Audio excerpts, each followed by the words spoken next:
l'humanité par le missionnaire Éoald Franck.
Dieu et son plan pour l'humanité.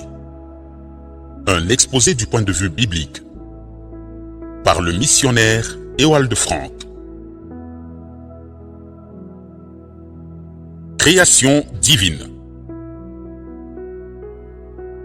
C'est par procréation que Dieu commença une nouvelle création. Le genre humain commença par une création, mais c'est par le moyen de la procréation que commença la race divine. Une relation de père à fils devait être établie entre Dieu et les hommes. Dieu ne pouvait pas le faire par le moyen d'Abraham, de Moïse ou d'un autre prophète qui était né dans ce monde par la procréation naturelle et qui à cause de cela était une partie de la création déchue. Dieu commença une nouvelle création au travers d'une procréation surnaturelle. Cela arriva par le Fils unique. Dieu créa le germe de vie dans la Vierge Marie. Elle-même n'est que la porteuse de l'enfant. Marie dit, « Voici l'esclave du Seigneur, qu'il me soit fait selon ta parole. » Luc 1er, le verset 38, version Darby. Ni Dieu, ni les prophètes ou apôtres ne savent rien d'une mère de Dieu. Jésus lui-même ne l'a jamais appelée mère, mais toujours femme. Jésus est devenu le premier-né d'entre beaucoup de frères. Romains 8, le verset 29. Adam avait été créé, alors que Christ est le Fils engendré de Dieu. Ce n'est qu'au travers de lui que nous pouvons être engendrés spirituellement, naître de nouveau, et par cela devenir participants de la nature divine. Il est écrit, « De lui nous sommes la race. » Ainsi donc, étant la race de Dieu, Acte 17, le verset 28 et 29, version seconde. Dans Apocalypse 3, le verset 14, il est écrit, Voici ce que dit l'Amen, le témoin fidèle et véritable, le commencement de la création de Dieu. Il ne s'agit pas ici de la création de l'univers, mais bien de Christ, qui est l'origine, le commencement de la nouvelle création de Dieu par procréation. Tous les fils et filles de Dieu doivent également être nés de la parole et de l'esprit. Le Seigneur dit catégoriquement, « Si quelqu'un n'est né de nouveau, il ne peut voir le royaume de Dieu. » Jean 3, le verset 3, version Darby. Les pratiques religieuses ne conduisent à aucune naissance par le Saint-Esprit. Il faut premièrement que soit mise dans notre âme la semence divine de la parole. Sans semence, aucune vie ne peut sortir, qu'elle soit terrestre ou spirituelle. Dans Jean 10, le verset 33, version seconde, les Juifs accusaient le Seigneur de blasphème en lui disant « Parce que toi, qui es un homme, tu te fais Dieu. » Jésus leur répondit, « N'est-il pas écrit dans votre loi, moi, j'ai dit, vous êtes des dieux » Psaume 82, le verset 6, version seconde. Si elle a appelé Dieu ceux à qui la parole de Dieu a été adressée, version Darby, est venue. Et si l'écriture ne peut être anéantie, celui que le Père a sanctifié et envoyé dans le monde, vous lui dites, tu blasphèmes. Et cela parce que j'ai dit, je suis le Fils de Dieu. Dans l'Ancien Testament, c'est au prophète que la parole venait. Et parce que cette divine substance, la parole, était reçue par leurs moyens, ils ont été appelés Dieu. De Dieu ne peut sortir que ce qui est divin. C'est pourquoi la parole qui sort de Dieu est la semence divine. Luc 9, le verset 4, par le moyen de laquelle nous devenons enfants de Dieu. De sa propre volonté, il nous a engendrés par la parole de vérité, pour que nous soyons une sorte de prémisse de ses créatures. Jean 1er, le verset 18, version Darby. Durant les 4000 ans de l'Ancien Testament, aucun prophète n'a adressé la parole à Dieu en l'appelant « Père céleste ». De la même manière, il n'est relaté d'aucun d'eux qu'il se soit adressé à un fils de Dieu. Nous n'apprenons pas davantage qu'une conversation se soit engagée entre le Père et le Fils dans le ciel. Il est très important de savoir cela. Le passage de l'Ancien au Nouveau Testament était indispensable pour le salut. Le même qui, dans l'Ancien Testament, est appelé l'Éternel, Yahweh, est appelé dans le Nouveau Testament le Fils, Seigneur Jésus. Le Dieu invisible, Elohim, s'est fait connaître en tant que l'Éternel, Yahweh, dans une forme visible. Le même Dieu, en tant que Père, s'est révélé dans le Fils sous une forme humaine visible. Le nom de Jésus, en hébreu Joshua, signifie Yahweh Sauveur. Chaque appellation de Dieu et chacune de ses révélations doivent être vues dans le contexte déterminé. Et c'est là qu'elles doivent être laissées, car c'est là leur place. Là où il est question de Père, on ne peut pas simplement mettre le mot de Fils. Et là où il est parlé de Fils, on ne peut pas employer la désignation de Père. Cependant, il y a un seul Dieu qui s'est révélé dans le ciel, et sur la terre dans le Fils. En tant que Père, il n'est jamais né, et non plus, il n'est jamais mort. En tant que Fils, il a été engendré, il est né, il a souffert, il est mort, et il est ressuscité. C'est pour nous que cela est arrivé.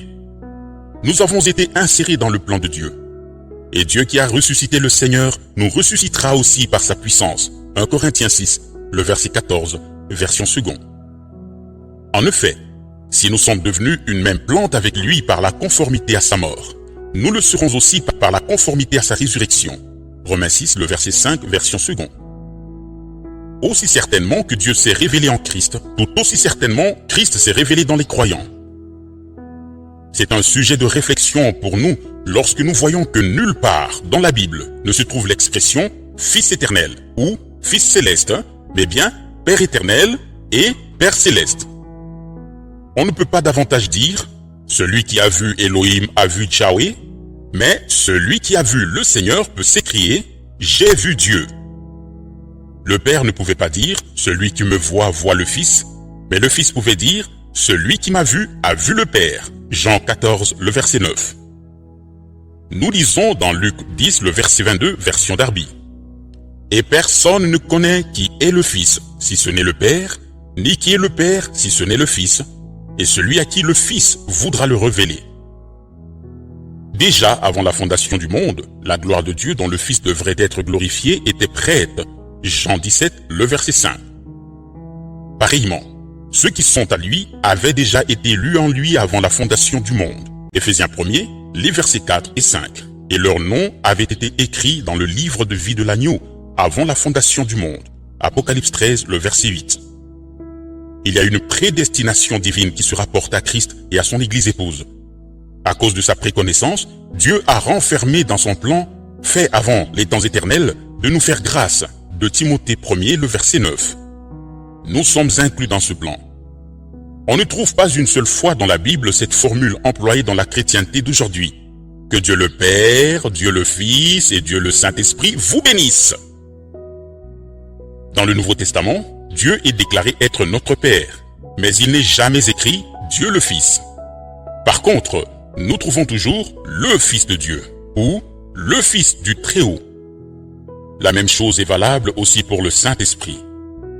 Il n'est pas écrit « Dieu le Saint-Esprit se mouvait au-dessus des eaux », mais bien « l'Esprit de Dieu ».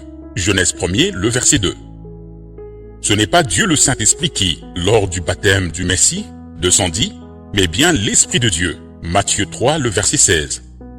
Ce n'était pas Dieu le Saint-Esprit qui couvrit Marie de son ombre, mais il est bien écrit « Le Saint-Esprit viendra sur toi, et la puissance du Très-Haut te couvrira de son ombre. » C'est pourquoi le Saint-Enfant qui naîtra de toi sera appelé Fils de Dieu. Luc 1er, le verset 35, version seconde. Si le Saint-Esprit était une personne indépendante par elle-même, alors l'enfant aurait dû être appelé Fils du Saint-Esprit, puisque l'engendrement avait eu lieu par l'Esprit. Mais le Saint-Esprit est l'Esprit de Dieu. Dans Joël 2, le verset 28, version second, Dieu dit « Après cela, je répandrai mon esprit sur toute chair. » L'accomplissement de cette prophétie nous est décrit dans Acte 2. Dieu n'a pas envoyé une autre personne, mais c'est bien son esprit qu'il a répandu. Jésus donna aux siens la promesse du Père, Acte 1er, le verset 4 à 8. Jésus a dit les deux choses. Dans Jean 16, le verset 7, il dit qu'il enverrait le Saint-Esprit, et dans Jean 14, le verset 18, qu'il viendrait lui-même à eux. À Pentecôte, il vint par l'Esprit et fit sa demeure dans les croyants. C'est ainsi que Christ est en nous comme étant l'espérance de la gloire. Colossiens 1er, le verset 27. Lors de sa première prédication, Pierre expose ceci. « Élevé par la droite de Dieu, il a reçu du Père le Saint-Esprit qui avait été promis, et il l'a répandu, comme vous le voyez et l'entendez. » Acte 2, le verset 33, version second. Jean-Baptiste annonçait déjà. « Lui, il vous baptisera du Saint-Esprit et de feu. » Matthieu 3, le verset 11, version second. C'est une doctrine purement apostolique. En Christ, Dieu était avec nous. Par le Saint-Esprit, il habite en nous. Dans Jean 4, le verset 24, le Seigneur dit « Dieu est esprit ». Dans 2 Corinthiens 3, le verset 17, Paul écrit « Or, le Seigneur, c'est l'Esprit ». Qu'il soit écrit « l'Esprit de Dieu ». L'Esprit du Seigneur, ou le Saint-Esprit, il s'agit toujours d'un seul et même esprit. Ni le Fils, ni l'Esprit ne sont indépendants. Dans le Fils de Dieu, Dieu est entré en relation avec nous, alors que par l'Esprit, nous sommes en relation avec lui. Le Fils dit « Je suis sorti du Père » Jean 16, le verset 28. Il est dit de l'Esprit « L'Esprit de vérité qui vient du Père » Jean 15, le verset 26.